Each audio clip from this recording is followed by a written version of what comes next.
नमस्कार, मैं राकेश परमार। मित्रों, आज सबसे पहले तो आज पुनः एक दुर्घटना हुआ। एक होटल जिसको कोविड अस्पताल का दर्जा दिया गया था, वहाँ के अधिकारियों की लापरवाही कहिए, कर्मचारियों की लापरवाही, जिसकी भी लापरवाही कहिए, आज वहाँ पुनः एक बार आग लगा और कई कोरोना पेशेंट असमय ही जल के मर गए।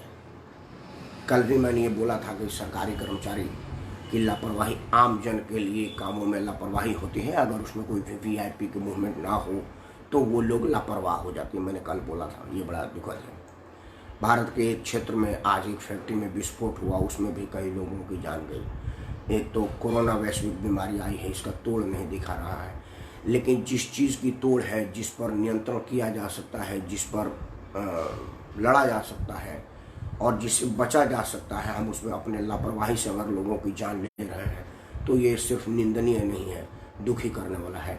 ईश्वर उनको सद्बुद्धि दे और माननीय प्रधानमंत्री इस पर ध्यान दे। नमस्कार। आज ये जो मिलिट्री का रंग है, आज का मेरा जो आप सबके सामने अनुरोध है वो भारतीय सेनाओं को समर्पित है। आज मेरे ख्याल से 2014 से जब से माननीय नरेंद्र मोदी जी का देश में केंद्र में उदय हुआ है प्रधानमंत्री के रूप में, तब से पहला बार ऐसा मौका आया है जो दिन भर रक्षा मंत्री टीवी पर छाए रहे। नहीं तो मोदी के टीवी वाले मोदी जी के अलावा और किसी को दिखाते नहीं थे। पहली बार आज रक्षा मंत्री दिन भर समाचार विश्लेषकों के पास रहे, टीवी में रहे। रक्षा मंत्री की जय जय हुई, रक्षा मंत्री की बाइट चला, रक्षा मंत्री का फोटो चला।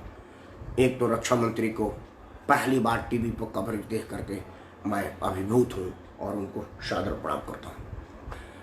आत्मनिर्भर पर मैं बात करूँगा, उसके पहले मैं जो सबसे ज़रूरी चीज़ पर चर्चा समाचार चैनलों ने नहीं किया, तो मैंने बोला ना कि मोदी की चैनल, तो कई लोगों को लगा मोदी कोई चैनल का मालिक थोड़े नहीं, मालिक ही है। कॉन्टेक्ट प्रधानमंत्री की क्या चले। आज दिन भर आत्मनिर्भर पर चला कि 101 चीज़ों की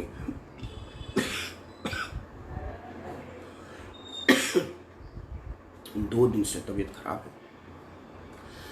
ईश्वर करे सब ठीक हो, लेकिन गले में कुछ खराश टाइप का है। 101 चीज़ों पर अब विदेश से आयात रोक दिया गया है। अब हमारे देश में ही बनेगा, ऐसा दिन भर चला। लेकिन एक चीज़ जो चीनी के चाशनी में करेले के पीस रखी हुई है, उस पर किसी ने चर्चा नहीं किया। आज मैं इस विषय पर आपसे बात करता हूँ, वो बड़ा महत्वपूर्ण है।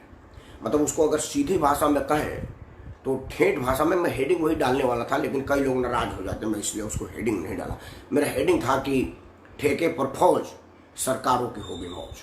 आज का हेडिंग यही था, ठेके पर फौज, सरकार की कैसे होगी मौज। ये बस मैं आपको सिलसिलेवार बताऊंगा। ये सरकार ने नहीं बताया, समाचार नहीं बताया कि वो चीनी के चाशनी में करेले का पीस रखा हुआ है। करेले की तितात इसलिए नहीं देती, आप ऊपर से चीनी देख रहे हैं, वो मिठास है। आप उसको काटेंगे तो पता चलेगा कि अंदर तो करेले का तीता है भाई। उस पर चर्चा करेंगे 2 मिनट आपके साथ। मित्रों, आपको पता है हमारा भारत में अब शुरुआत होने जा रहा है। रक्षा मंत्रालय ने आज बाकायदा इसकी घोषणा कर दिया है, बट और दुनिया में ये बहुत पहले से हो रहा है। मतलब फौज में आम सिविलियन को 2 साल 3 साल 5 साल स्वैच्छिक सेवा देना ही पड़ेगा। उनको वो उस फौज की कठिन ट्रेनिंग, फौज की वो दुर्गम स्थानों पर जो उनकी पोस्टिंग होती है, जो डिप्लॉयमेंट होती है उनका, वो किस स्थिति में रहते हैं, फौज किस वातावरण से 2-4 होता है, ये जानने समझाने और फौज के प्रति आकर्षण और इज्जत बढ़ाने के लिए कई देश में सिविलियन को फौज में 2 साल 3 साल की कंपलसरी ट्रेनिंग बताई गई है। उसका 2 फायदे हैं। एक तो मान लो अगर कोई विषम परिस्थिति आ जाए, तो आप सुनते होंगे कि रिटायरमेंट अवकाश प्राप्त फौजियों को बुला लिया गया अगर कोई युद्ध हो जाता है तो। उस स्थिति में जो जहाँ है, जैसे मान लो अगर मैंने ट्रेनिंग लिया हुआ है फौज का, तो मैं जहाँ हूँ वहीं से लड़ाई शुरू कर लूँगा, क्योंकि मैं ट्रेंड आदमी हूँ। जैसे साइकिल चलाने मुझे आता है, अब बेशक 20-30 साल हो गए साइकिल नहीं चला पाए, लेकिन अगर स्टीयरिंग हाथ में मिलेगी, सीट पर बैठूंगा, चलाने लगूंगा। मुझे तैरने आता है, लेकिन दिल्ली में रहते तो कहाँ दरिया मिला है, लेकिन अभी भी मैं दरिया में कूद जाऊँगा तो डूबूंगा नहीं, मैं तैरने लगूंगा, चाहे थोड़ा ही सही। बट वो सीन है। तो फौज के हर लोगों को ट्रेनिंग की भारत सरकार ने भी कहा है। आपने देखा होगा कि ब्रिटेन के महारानी का बेटा हैरी विलियम, ये लोग, हैरी तो बकायदा इराक में पोस्टेड था, बमबारी दस्ते में हेलीकॉप्टर के जो दस्ता थी उसमें हैरी पोस्टेड था फ्रंट पे।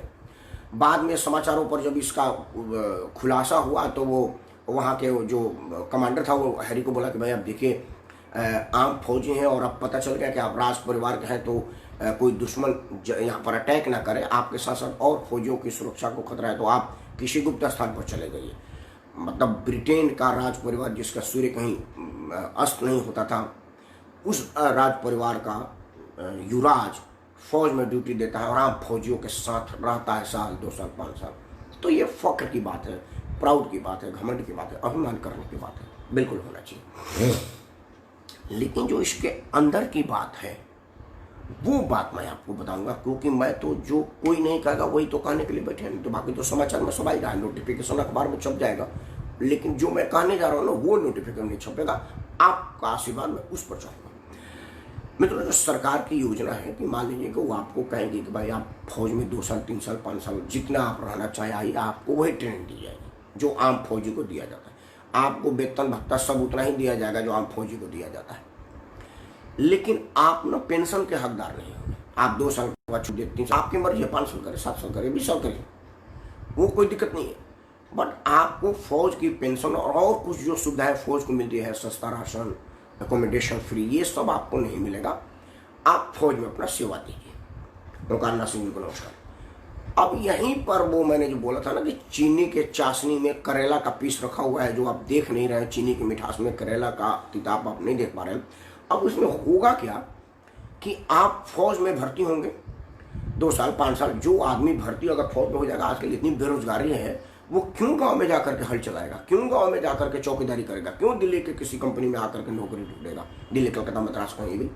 वो कहेगा यार चलो दिल्ली में किसी कंपनी में सिक्योरिटी गार्ड और चपरासी में रहने से बढ़िया है कि फौज में ही रह लेते हैं। यही ना होगा कि पेंशन नहीं मिलेगा, तो पेंशन दिल्ली के ही कौन से नौकरी में मिल रहा है। तो वो क्या होगा कि फौज वाला अपना नौकरी करेगा, और फौज वाला नौकरी करने से काम तो वही करेगा जो मतलब परंपरागत मिलिट्री वाले लोग कर रहे हैं, लेकिन वो सुविधाएं नहीं लेगा, पेंशन नहीं लेगा। आपको पता है आजकल फौज का सबसे ज़्यादा जो अकोमोडेशन खर्चा है वो पेंशन पर जाती है।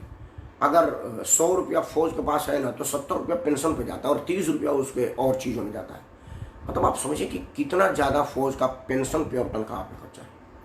आपको पता होगा अटल बिहारी वाजपेयी जी ने और सरकारों का पेंशन बंद किया, कई लोगों ने फौज का भी पेंशन बंद करने की राय दिया था, लेकिन एक्चुअली फौज वाले 10-15 साल नौकरी करते हैं और उनका बहुत लंबा जीवन रहता है, और ये देश के नाम कुर्बान होने की नौकरी है, अपनी जान हथेली पर लेकर के देश सेवा का नौकरी है।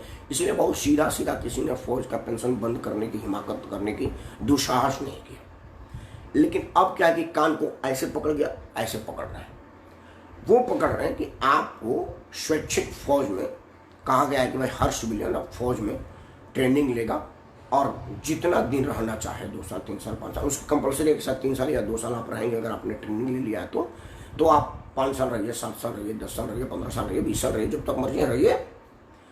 अब जो सरकार को 70% पेंशन पर देना पड़ेगा वो बच जाएगी। मतलब हमारी सरकार हमारी सुविधाओं को मार रही है।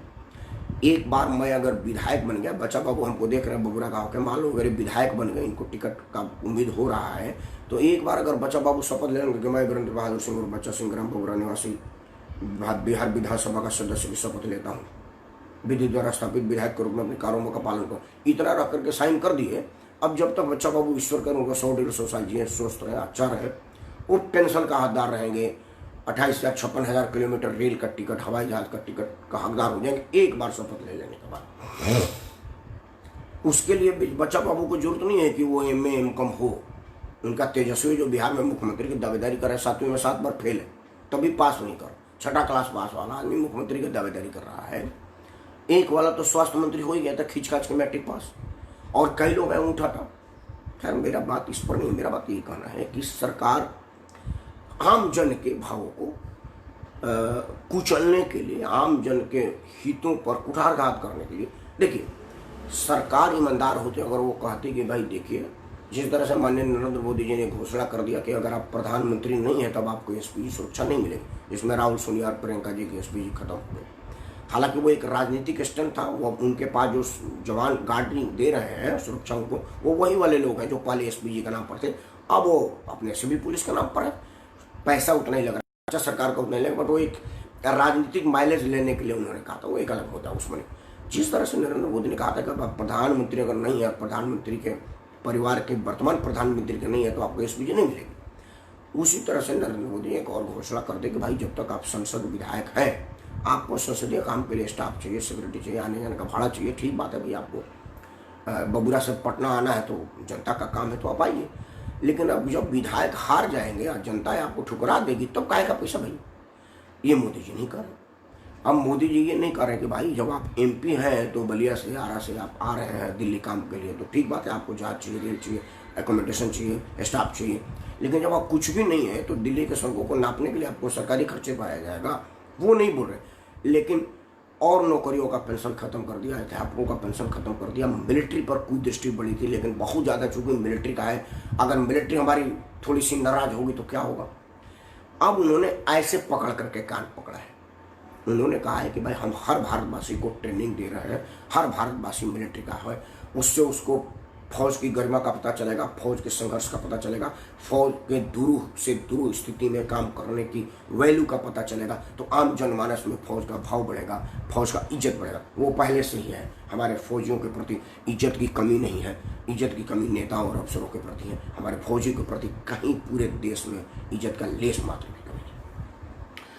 लेकिन ये एक जो चीज़ है, वो जो मैं कह रहा हूँ कि चीनी के चाशनी में करेले के पीस लगा है, वो मुझे चिंतित करता है। तब जबकि सरकार और सुविधाएं अपने लिए बढ़ा रही है और फौजी के लिए और आम जनमानस के लिए घटा रही है, ये नहीं होना चाहिए, ये चिंतनीय है।